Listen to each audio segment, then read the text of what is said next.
સ્વામિનારાયણ સ્વામિનારાયણ સ્વામિનારાયણ સ્વામિનારાયણ સ્વામિનારાયણ સ્વામિનારાયણ સ્વામિનારાયણ સ્વામિનારાયણ સ્વામિનારાયણ સ્વામિનારાયણ સ્વામિનારાયણ સ્વામિનારાયણ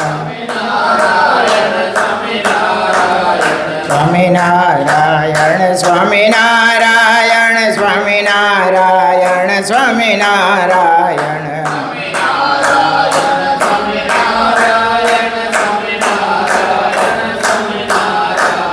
સ્વામિનારાયણ સ્વામિનારાયણ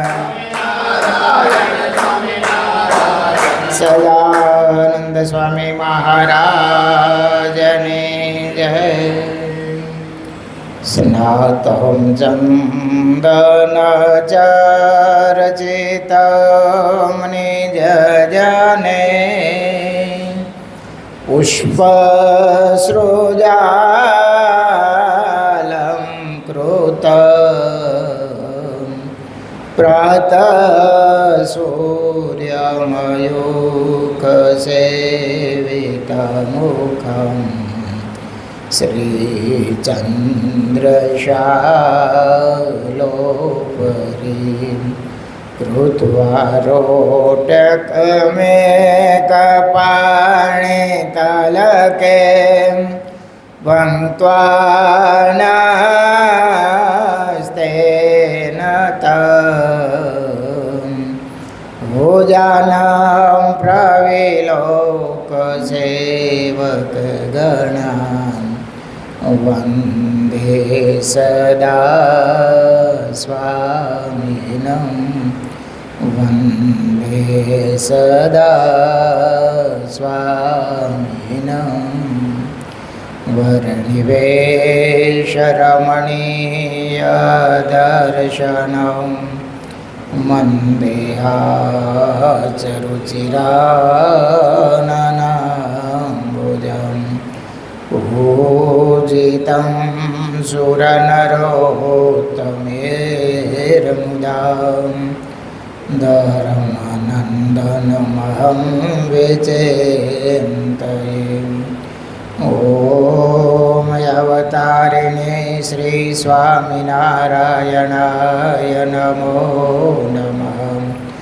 ઓમ શ્રી હરિકૃષ્ણાય નમો નમઃ. ઓમ શ્રી પૂર્ણપુરુષોત્તમાય નમો નમઃ. ઓમ સર્વેભ્યઃ સદગુરુભ્યઃ નમો નમઃ. સહજાનંદ સ્વામી મહારાજની જય. હરે કૃષ્ણ મહારાજની જય. સ્વામિનારાયણ ભગવાનની જય. વિક્રમ સંવત 2082 શ્રાવણ સુદ પૂનમ તારીખ 28/8/2026 શુક્રવાર. આચાર્ય શ્રી બિહારીલાલજી મહારાજ રચિત શ્રી હરિલા અમૃત કળશ પહેલો વિશ્રામ પહેલો.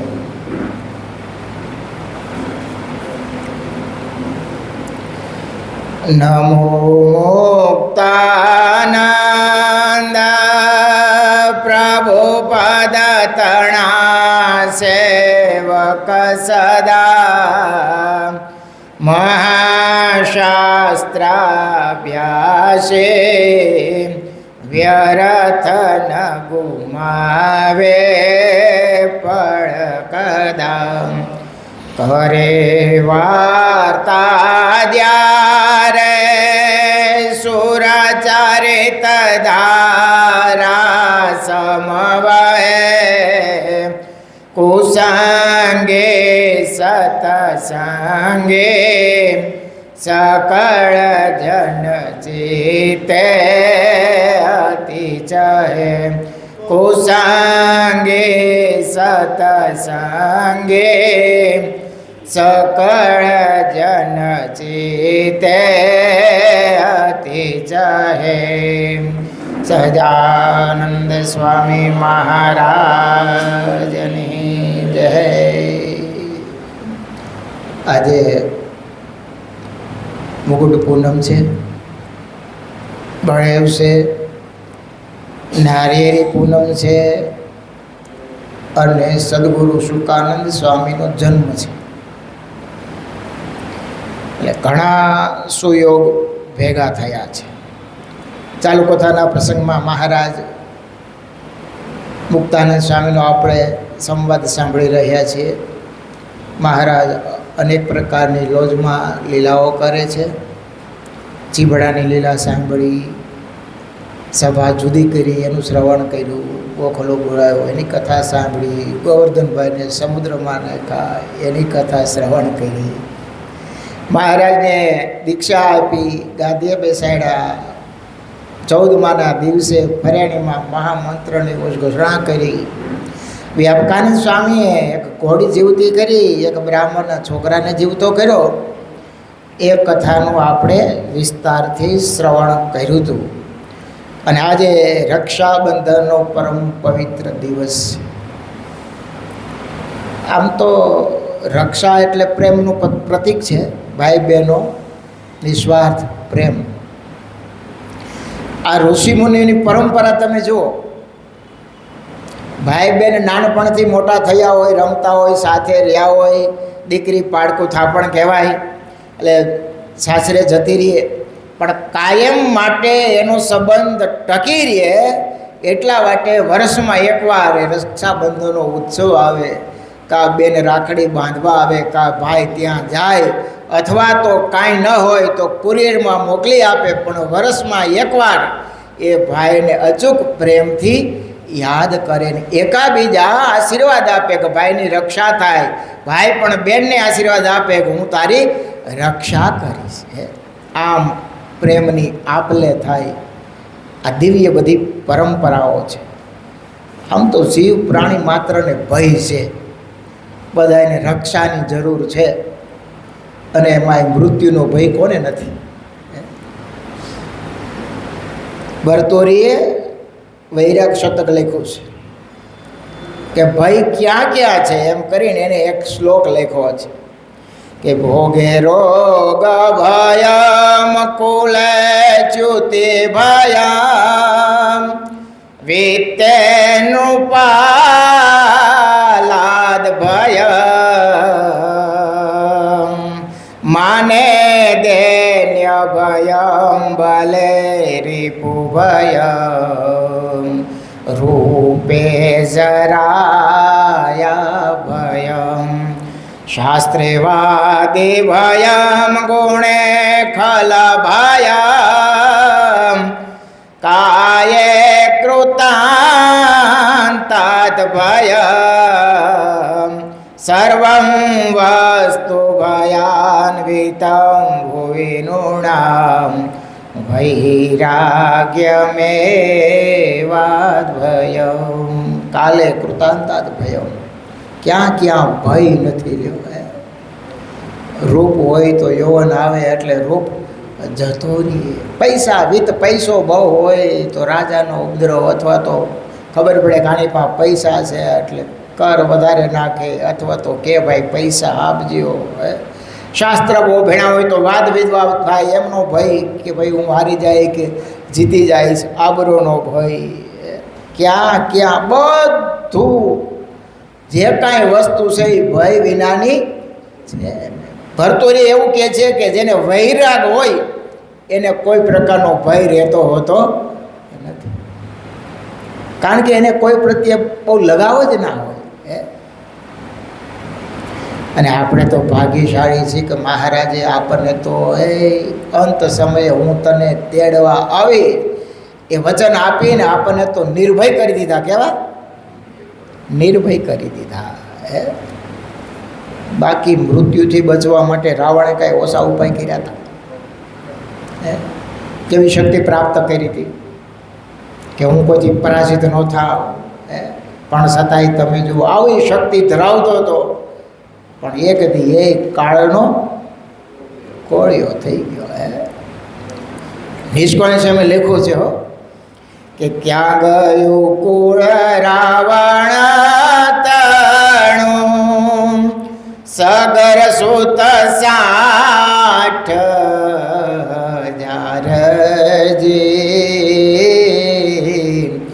નરયું નાણું રાજાનંદનું, સર્વે સુપન વિવારજી,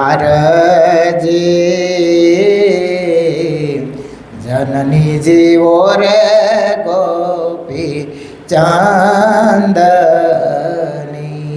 પુત્રને પ્રેરો વૈરાગ્યજી, ઉપદેશ આપ્યો એની પેરે, એ લાગો સંસારીડો આગજી, જનની જીવો રે ગોપી ચાંદની. રાવણ કઈ ઓછો શક્તિશાળી હતો? એને એમ લાગે કે હવે મને કોઈ જીતી શકશે જ નહીં, હું ક્યારે હારીશ જ નહીં. 9 ગ્રહ જેને ઢોલીએ બાંધ્યા હોય,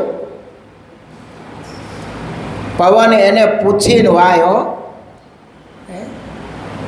આવો એ શક્તિશાળી ત્રિલોકીમાં જેનું રાજ હતું ધરા ધ્રુજતી, પણ છતાંય તમે જુઓ એક દી એવો આવ્યો કે કાળનો કોળિયો બની ગયો. અરે હિરણ્યકશિપુએ કેવા ઉપાય કર્યા હતા, એને તો લાંબુ લિસ્ટ બનાવ્યું હતું. એક તો શક્તિશાળી અને પાછો બ્રહ્માજી ઉપર તપ કરી આરાધના કરી બ્રહ્માજીને પ્રસન્ન કર્યા, અને ઘણા સમય સુધી લાંબુ લિસ્ટ બનાવેલું. અસ્ત્રથી ન મળવું, શસ્ત્રથી ન મળવું, મનુષ્યથી ન મળવું, પશીથી ન મળવું, દેવથી ન મળવું, દાનવથી ન મળવું, રાતે ન મળવું, દિવસે ન મળવું, આકાશમાં ન મળવું, પાતાળમાં ન મળવું. તમે જુઓ તોય બ્રહ્માજીએ કીધું હજી કંઈ બાકી નથી રહેતું ને માગી લે. વિચારીને કેટલું લખ્યું તમે વિચાર તો કરો. જેના થકી મૃત્યુ આવે એવી બધું એને લખી નાખ્યું કે સૂકાથી ન મરું, લીલાથી ન મરું. છતાંય બ્રહ્માજીએ કીધું કે હજી કંઈ બાકી રહેતો કે? તો કે નહીં, હવે કંઈ બાકી નથી રહેતું. અને હાહાકાર મચાવી દીધો. પણ જો ભગવાનને આવડે એવું કોઈને આવડે? છતાં એ એક દી કાળનો કોળિયો થઈ ગયો. અમૃત પ્રાપ્ત કરવું તો તમે જુઓ, વિચારો, કોઈ દી મરવું જ નહોતું, જાણે કાયમ માટે હું આ પૃથ્વીનું રાજ ભોગવું. પણ છતાંય એટલે તો વિહારીલાલજી મહારાજે બહુ સરસ લખ્યું છે. પગ પર્વત ઠેલી પાડતા, નભ તારા નખથી ઉખાડતા, કર્યાંજલ સિંધુ પેજતા, નવ જાણે જન કોઈ ક્યાં હતા. કેવા કેવા હતા તમે કલ્પના તો કરો. હાથમાં પાણીની અંજલી લઈ અને સંકલ્પ કરે તો આખા સમુદ્રને સૂકવી નાખે. આવા સમર્થ હતા. પણ છતાંય ક્યાં દફનાવ્યા, ક્યાં ગયા એનો કાંઈ પતો નથી. સિકંદર કેવો લાગે છે તમને? 18 વર્ષની ઉંમરમાં આખી પૃથ્વી જીતી લીધી. એ કોઈ રાજી એવું બાકી નહોતું, અને જ્યાં લડાઈ કરે ત્યાં કોઈ હારતો નહીં. એને એમ થયું બસ હવે નિરાયતે બધું જીતી અને સુખ સાહેબી નિરાયતે ભોગવીશ. પંજાબ બાજુ એવો એક મહાત્મા મળ્યા. એના બાપાએ કીધેલું કે તું ભારત બાજુ જાજો તો ત્યાં સંતો બહુ હોય, એકાદા સાધુને આપણા રાજ્યમાં લેતો આવજે. તો કોઈ કીધું કે વચન કીધું મહાપુરુષે ઓલિયા પુરુષ અલગારી એ સમુદ્ર કિનારે કે નદીના કાંઠે તળાવના કિનારે અલમસ્ત અલગારી ભિક્ષાટન કરીને ભગવત આરાધના કરે એવા પહોંચેલા મહાપુરુષ છે. આણે માણસો મોકલા, મહારાજા બોલાવે છે, સિકંદર મહારાજા જેના નામના સિક્કા ચાલતા. તો કે મહારાજા, રાજાનો મહારાજા તો હું, ચક્રવર્તી સમ્રાટ તો હું છું, એને કામ હોય તો કેમ મારી પાસે આવે? સાધુનો જવાબ છે હો, આમણે તો કાંઈ જોતું નહોતું. સિકંદરને એમ થયું મારા વચ્ચેનું ઉલ્લંઘન તો કોણ છે આ? આવ્યા તરત મસ્તીથી હુતા હતા, સામે જોયું નહીં.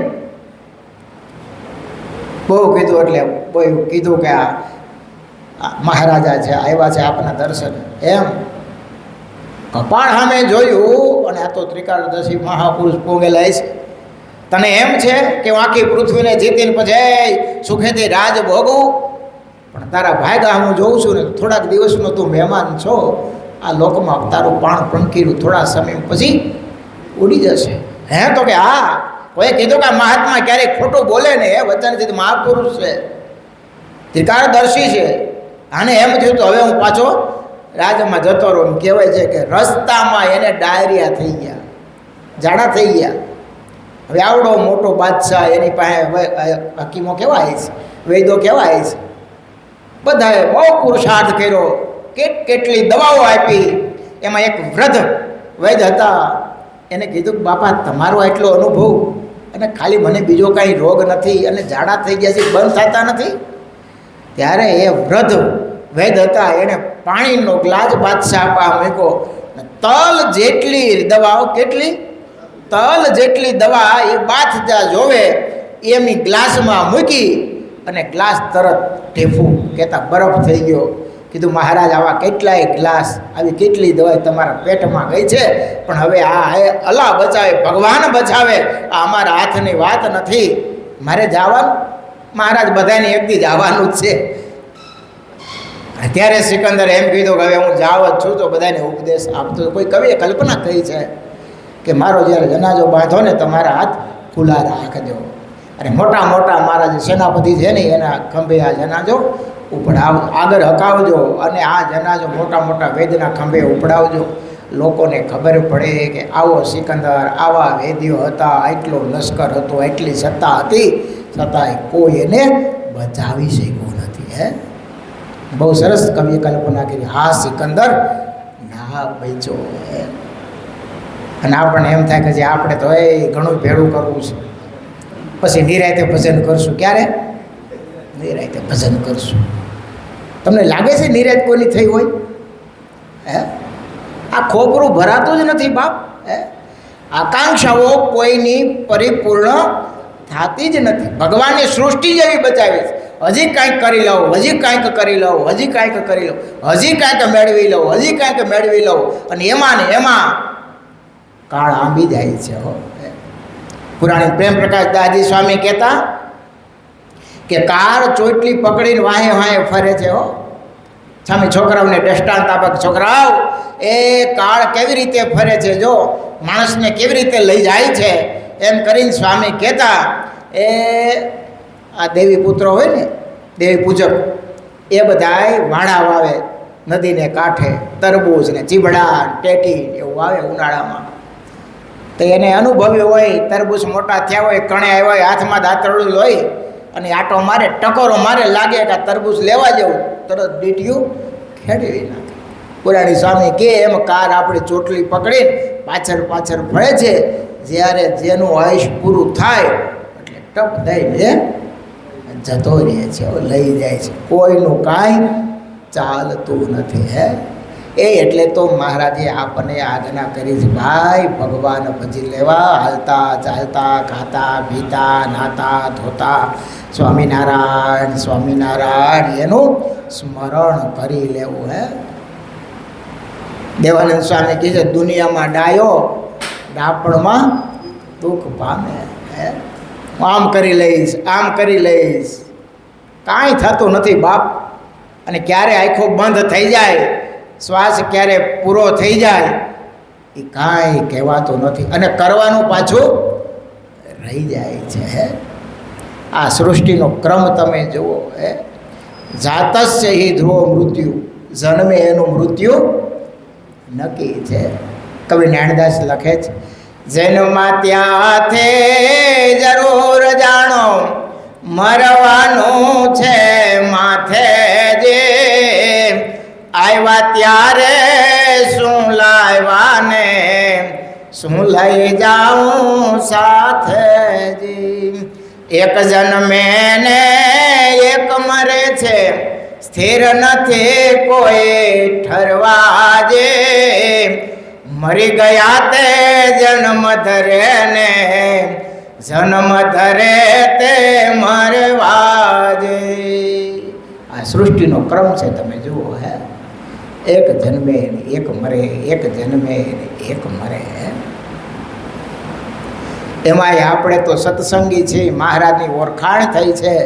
હવે જો કરવાનું બાકી રહી જાય ને તો આપણા જેવો કોઈ મહામૂર્ખ ન કહેવાય. નિષ્કાળ સ્વામી બહુ સરસ લખ્યું, સમોન સૈકો સાચવે આવી તક માય વળો પડ્યો, નિષ્કુળાનંદ નરને પૂરવનું પાપ આવે નડો. આવો સમય આપ્યો છે, આવી સાનુકૂળતા આપી છે, અને છતાંય જો હવે ભગવાન ભજતો નથી અને બીજા ડાપણ કરે છે, પછી ભજીશ પછી ભજીશ. હજી સુધી પછી કોઈનું થયું નથી અને થશે પણ નહીં. જેને જેને કથા વાર્તા સાંભળવાનું અંગ છે, જેને સત્સંગમાં રુચિ છે, એનું જ જીવન સદાચારી અને સદગુણી બને છે. નકર શ્રીજી મહારાજ કહેતા કે જેને સત્સંગમાં રુચિ નથી, કથા વાર્તા સાંભળવાનું અંગ નથી, એમાં અટળ કાઢવી કે આમાં ક્યારેય સારા સદગુણો આવશે નહીં.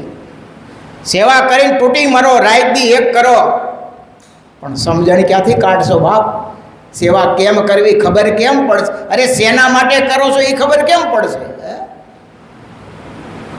કાંઈ વળવાનું નથી, ઘણાય જતા રહ્યા, અને છેલ્લે છેલ્લે ખાટલો આવે ને તે બકવાદ કરતા હોય, એ હવે મને ફાવતું નથી, મહારાજને પ્રાર્થના કરો જલ્દી મને લઈ જાય. કારણ કે એને કોઈ દી કથા વાર્તા કે સાચી સમજણ કેળવી નથી. નકર ભગવાનનો ભગત હોય એ તો આનંદ માને, હરખમાં હોય કે ક્યારે મારો વાલો આવે ને ક્યારે આ દેહ છૂટે ને ક્યારે અક્ષરધામમાં જાઓ. બાકી તો બકવાદ થતો હોય છે.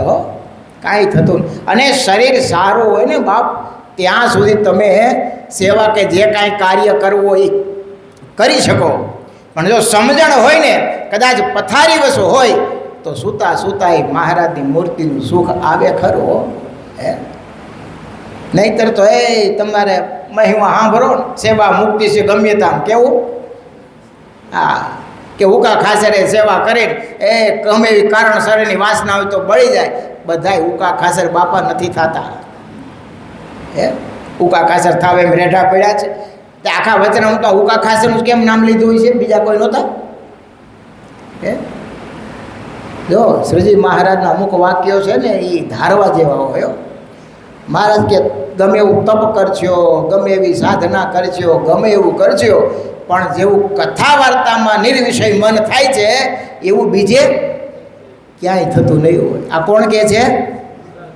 ભગવાન સ્વામિનારાયણ કહે છે બાપ. અને હકીકત છે. આપણે મહારાજ કે ભરતજીનું આખ્યાન ચમત્કારી છે. આવું રાજપાટ છોડી અને ક્યાં પુલાશ્રમમાં સાધના કરી, જેના પિતા સ્વયં ભગવાન હતા અને છતાંય કોઈ કેનારા કે રોકનારા નહોતા, તો 3 જન્મ લેવા પડ્યા બાપ. એટલે તો ભરતજીનું આખ્યાન ચમત્કારી છે. આપણે ઘણું કરતા સવારથી સાંજ સુધી સેવા કરવાનું ઘણા ભક્તોને હોય, પણ કથામાં બેસવાનું કયો એટલે કીડિયું ચડે. કેવું કે સ્વામી કાંઈ યાદ રહેતો નથી. કેદી તું કરીશ થયા, તને અત્યારે યાદ રહેતો નથી કે રે ક્યારે બીજા જન્મમાં. બીજું ઘણું યાદ રહેતું હોય, એવું નથી નો રહેતું યાદ. કોઈને પૈસા ઉછીના દીધા હોય તો ભૂલી જાય? કાંઈ ભૂલતો નથી. ખોપરું તો ભર્યું જ છે, પણ બીજી જગ્યાએ વાપરવું છે. ક્યાં? બીજી જગ્યાએ. જ્યાં ઉપયોગ કરવો ઘટે ત્યાં એને ઉપયોગ કરવો નથી. અંગ બદલાવવું નથી. મોકળમાં આ જીવને છે ને મોકળમાં મજા છે. એમાં મોકળમાં મજા. તમે કયો સેવા રાતે કયો તો 1, 2, 2.5 વાગ્યા સુધી કરે, બોલો. પણ એમ કહો કે આજ પોણી કલાક કથા કરવાની છે અને સમય ખાલી અડધી કલાકનો હોય, ક્યારે સ્વામી પૂરું કરશે? હવે આજ તો બહુ આપ્યું હો, બહુ લાંબી કથા. કેટલી લાંબી કરી? 15 મિનિટ લાંબી. કેટલી? બહુ લાંબી કથા કરી. ત્યાં તરત કીડિયું ચડે. અને એટલા માટે એવું થાય છે કે ભગવાનમાં હેત નથી. એટલે જેને ભગવાનમાં હેત હોય ને, એ શ્રીજી મહારાજ કીધું છે કે એને ભગવાનની કથા વાર્તાનો પ્રસંગ નીકળે ને તો તાવથી અવરાઈ ગયો હોય, 20 ગામની મંજલ કરી હોય, છતાંય કથાનો પ્રસંગ નીસરે અને જેને ભગવાનમાં હેત હોય તો જાણે મને કાંઈ થયું જ નથી ને હું ક્યાંય ગયો જ નથી, જરાય ચાલ્યો જ નથી, એવો પ્રફુલ્લિત મને એ ભગવાનની કથા સાંભળે તો માનવું કે એને ભગવાનમાં હેત છે. નહીંતર હેત કરવાનું ખાલી ડોળ છે. શું છે? ડોળ છે, હેત નથી. હકીકત છે હો. આ શ્રીજી મહારાજ કહે છે, હું નથી કહેતો. જેને ભગવાનમાં હેત છે એનું લક્ષણ શું? તો કે એને કથામાં રુચિ હોય, હેત હોય. આપણે કાંતિભાઈ ગાંધીને યાદ કરું. કરોડોપતિ હો, કેવા મોટા બંગલા, ગુરુકુલના ટ્રસ્ટી, ભગત પાછા એવા. ચાતુર્માસ આવે એટલે 2 જ વસ્તુ જમવાનું નિયમ હો, અને પાછું માગવાનું નહીં. એક જ વાર આવે જમવાનું, બીજી વખત જમવાનું નહીં. આવા નિયમાધારી. પણ પ્લેનમાંથી અહીંયા આવ્યા હોય, અહીં સવારની સભા, નાના સંતો જ કથા કરતા હોય.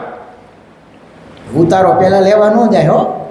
ઘનશ્યામાના દર્શન કરીને સીધા કથામાં બેસે, કથા પૂરી થાય, ઉતારો પછી લેવા જાય. આવી કથામાં રુચિ બાપ. આવું જીવન થાય ને ત્યારે ભગવાનમાં હેત થાય અને છેલ્લો જન્મ થાય.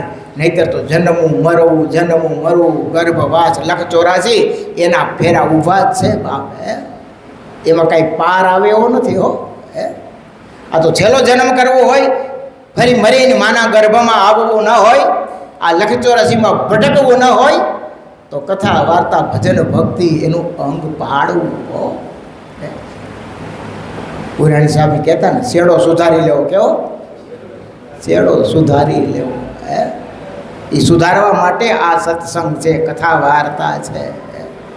થોડુંક આઘા પાછું કરીને, સેવા થોડીક આઘા પાછી કરીને પણ કથા વાર્તા સાંભળવાનો યોગ રાખવો, આગ્રહ રાખવો. એમાંથી સાચી સમજણ પ્રાપ્ત થશે અને ભગવાનમાં હેત થશે. આજે સુકાનંદ સ્વામીનો જન્મદિવસ હતો. કેવા મહાસમર્થ સંત તમે જુઓ તો ખરા. એ મૂળ ડભાણના, એમના માતા સદાબા એ વડોદરાના. પણ નાનપણથી એના માતા વડોદરા હતા. એ નાનપણથી કોઈ સાધુ સંતો આવે એને જમાડવાની એને રુચિ હો. એટલે એને ઘરે અવારનવાર સંતો આવતા રહેતા. એને એક લાલજી હતા, એની ખૂબ ભાવથી એ સેવા કરતા. પ્રભાશંકર સાથે એમના લગ્ન થયેલા. હવે બ્રાહ્મણનો દેહ, એ વખતે પરિસ્થિતિ એવી, ભિક્ષાટન કરીને નિર્વાહ કરતા. કોઈ એક પ્રેમી ભગત હતા, એણે એક આંબો આપેલો. એ આંબામાં જ્યારે કેરી આવે ને ત્યારે સદાબા 2 કેરી ઘોળીને લાલજીને એવી ભાવથી પ્રેમથી જમાડે તો પ્રત્યક્ષ આવે એ ભગવાન એની કેરી અંગીકાર કરતા. આવું એનું જીવન હો. એકવાર એને સદાબાને સ્વપ્ન આવ્યું કે કોઈ બાલ બ્રહ્મચારી યોગીને એને દર્શન થયા અને એણે કીધું કે માં, તમારે ઘેરે એક મુક્તનો અવતાર થશે, જન્મ થશે. કે હા, સપનામાં વાત કરે છે. અને તમારે થોડુંક વિઘ્ન આવશે, પણ તમે ચિંતા કરતા નહીં, તમારી રક્ષા અમે કરીશું. એમ કરીને સ્વપ્ન પૂરું થઈ ગયું. સવારે સદાબાએ એના પતિ પ્રભાશંકરને વાત કરી કે મને આવું સપનું આવ્યું હતું. એવા યોગી હતા, શુક્લકડી કાયા હતી. એણે મને એવું કીધું કે તમારે ત્યાં એક મુક્તનો જન્મ થશે, પણ તમારે એક વિઘ્ન આવશે. આવું કીધું. શું વિઘ્ન આવવાનું છે? ત્યારે પ્રભાશંકર કે જેની આપને ખબર નથી એની કામ ચિંતા કરવી, અને તને કીધું છે ને કે રક્ષા કરશે, તો આપણે ક્યાં ચિંતા કરવાની જરૂર છે? અને 1852 એમને ઘરે ત્યાં પુત્રનો જન્મ થયો. એટલે આજના દિવસે શું, શ્રાવણ સુદ પૂનમના દિવસે મંગળવારનો દિવસ હતો. એ પહેલાં હજી સદાબાને દિવસો સારા હતા. 7 મહિના થયા હતા કે આ પ્રભાશંકરને એક નાકમાં ફોડકી થઈ, અને ફોડકીથી થોડોક તાવ આવ્યો, અને એનું આયુષ્ય પૂરું થવાનું હોય છે કે ભગવાનના ધામમાં જતા રહ્યા. ત્યારે સદાબાને એમ થયું, પેલા યોગીએ કીધું કે તમારે વિઘ્ન આવશે. પણ યોગીને સંભાળી થોડીક હિંમત આવી. હવે તમે કલ્પના કરો, ઘરમાં કોઈ છે નહીં, ભિક્ષા માગે નિર્વાહ કરે છે, અને એમાંય પતિ જતા રહ્યા. જીવન કેવું હોય છે. પછી તો 2 વર્ષ પછી દીકરાનો જન્મ થયો. નામ પર જગન્નાથ, એટલે આપણા શુકાનંદ સ્વામી. થોડા મોટા થયા. 1858 મહારાજ વન વિચરણ કરતા કરતા વડોદરામાં પધારેલા. વર્ણી વેશે હો. ત્યારે ત્યાં 16 ઓલી માંડવી કહેવાય, 16 સ્તંભ છે ત્યાં. એ બીજી લાઈનમાં બીજા સ્થાંભલે મહારાજ ઓઠીનું દઈને બેઠેલા. બધું બ્રહ્મચારીને જોયા, તેજસ્વી મહારાજની ક્રાંતિવાળું મુખારવિંદ. એટલે ગામના લોકો બધા ટોળે ટોળા મહારાજના દર્શને આવવા લાગ્યા. બાજુમાં સદાબાનું ઘર. એને થયું કે આ ટોળું કેમ ભેગું થયું છે? તો કે અહીં કોઈ એક યોગી બ્રહ્મચારી આવ્યા છે. અને તરત લાગ થઈ, મને સપનામાં આવ્યો, એ નહીં હોય ને યોગી? આ બધા યોગી વાત કરે છે, એટલે એને હું જોઈ લઉં. હવે ભીડ એટલી બધી, એટલે દૂરથી દર્શન થયા. પણ દર્શન કરતાની સાથે જ એને સ્વપ્નમાં જે મૂર્તિ હતી એની ઝાંખી થઈ. ઓહ, આ તો એ જ યોગી છે. અને એમાં એની બાજુમાં રહેતા અમીચંદ વણિક, એણે કીધું, બ્રહ્મચારી મહારાજ કાંઈ ભોજન ગ્રહણ કરશો તો પધારો ઘરે. મહારાજ કે અમે વસ્તીમાં ક્યાંય જતા નથી, અહીંયા હોય તો લાવો. થોડીક ખીચડી લાવ્યા અમીચંદ શેઠ. ખીચડી આપી. મહારાજ પથ્થર સાફ કરીને ધોઈને થોડી ખીચડી ધીમા, અડધી પ્રસાદી પાછી આપી. તે અમીચંદ અને આ સદાબા અને થોડોક વ્યવહાર સારો હોય છે, એટલે એની ઘરે ગયા અને વાત કરી, બ્રહ્મચારી મહારાજ ખીચડી આપી છે. એ છે અમીચંદ શેઠના ઘરવાળા, અને સદાબાએ થોડોક મહારાજનો પ્રસાદ એ વખતે લીધેલો. ત્યાંથી સદાબાને બસ એ યોગીની મૂર્તિ, મહારાજની મૂર્તિ હૃદયમાં વસી ગયો અખંડ. ત્યારથી એણે મહારાજ દેખાતા. અને સ્વપ્નમાં મહારાજે એણે કીધેલું કે તમારા પુત્રને અમે માગશું, તમે આપી દેશો ને? હા પ્રભુ, લઈ જશો ને? તમે આપ્યો ને તમે લઈ જજો. પછી તો ઘણો સમય થયો, અને મહારાજે ડભાણી યજ્ઞ કર્યો. અને મહારાજે શુકાનંદ સ્વામીની જગન્નાથજીની માગણી કરી. 14 વર્ષની ઉંમર હતી. અને મહારાજ સાથે પછી કાયમને માટે જતા રહ્યા. આવો આજે શુકાનંદ સ્વામીનો જન્મદિવસ છે, એટલે આપણે એના સદગુણને થોડાક યાદ કર્યા, મહારાજને પ્રાર્થના કરી. એમાંથી કંઈક થોડા ઘણા સદગુણો આપણામાં આવે. જેવું શુકાનંદ સ્વામીને ભગવાનમાં હેત હતું. મહારાજ કે જ્યારથી એને સત્સંગ થયો ત્યારથી આ શુકાનંદ સ્વામીનો ચડતો ને ચડતો રંગ છે. મહારાજ કહે તો મુક્તાનંદ સ્વામી જેવા છે, બહુ મોટા સાધુ છે. એ સ્વયં મહારાજે એના વખાણ કર્યા છે. બસ આપણે મહારાજને પ્રાર્થના કરીને હાલતા ચાલતા, ખાતા પીતા, નાતા ધોતા મહારાજ સ્વામિનારાયણ, મહારાજ સ્વામિનારાયણ એનું સ્મરણ કરી. સહજાનંદ સ્વામી મહારાજ જય. સ્વામિનારાયણ સ્વામિનારાયણ સ્વામિનારાયણ સ્વામિનારાયણ.